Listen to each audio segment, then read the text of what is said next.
So the average K through 12 teacher, just to give an example, the average white K through 12 teacher has 110 IQ. The average black has 95 IQ.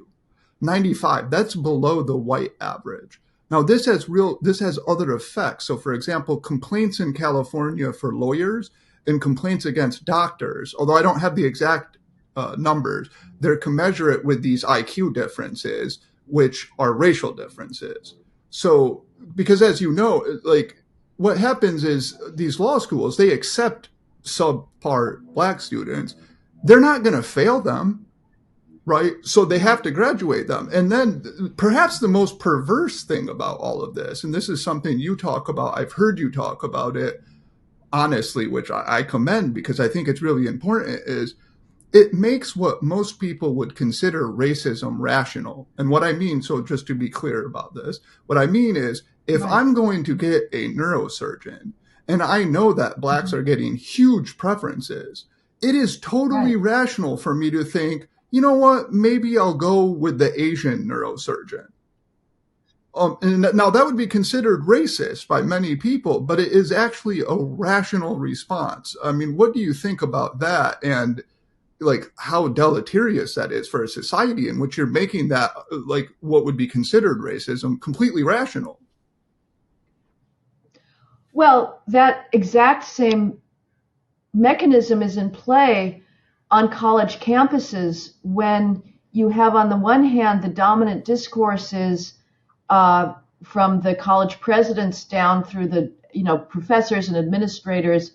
If you don't allow us to continue with racial preferences, we won't be able to create our desired level of diversity. Everything will fall apart. We can't possibly use alternatives. This was the argument of Harvard and North Carolina in the recent Supreme Court case, is that, oh yeah, you've got what's his name, the socioeconomic preference guy coming up here and say, well, if you just use socioeconomic preferences or use, the top 10% or top 5% plan, that will give you diversity. And they're basically saying, no, it won't. It will bring in too many poor whites and poor Asians who are better qualified than blacks. So on the one hand, we're told that racial preferences that entail massive, as you say, absolutely massive gaps in and advantages catapulting people with very low academic skills ahead of those with very high ones.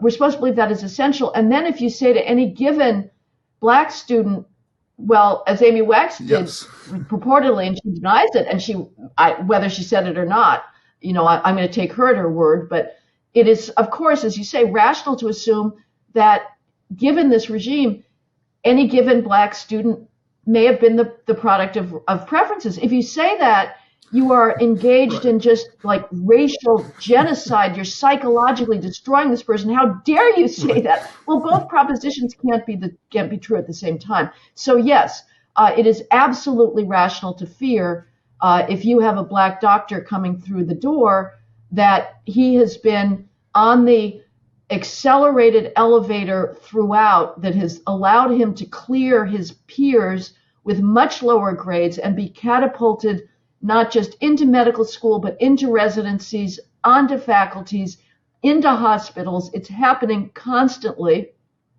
I've only had the decision once. I wanted to go get some calluses on my foot sawed off.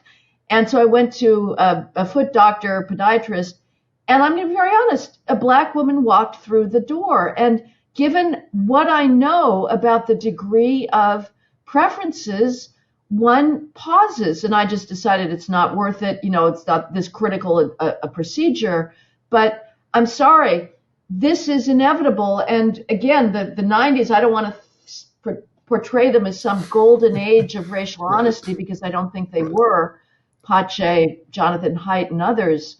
But you did have people like Stephen Carter at the Yale Law School writing books called Reflections of Affirmative Action Baby that said, anybody who's honest, any honest, self-aware black person has to always wonder whether he is the best candidate for the job that's been chosen or the best black candidate. And that kind of self-doubt is the only rational response to knowledge about the ubiquity of racial preferences.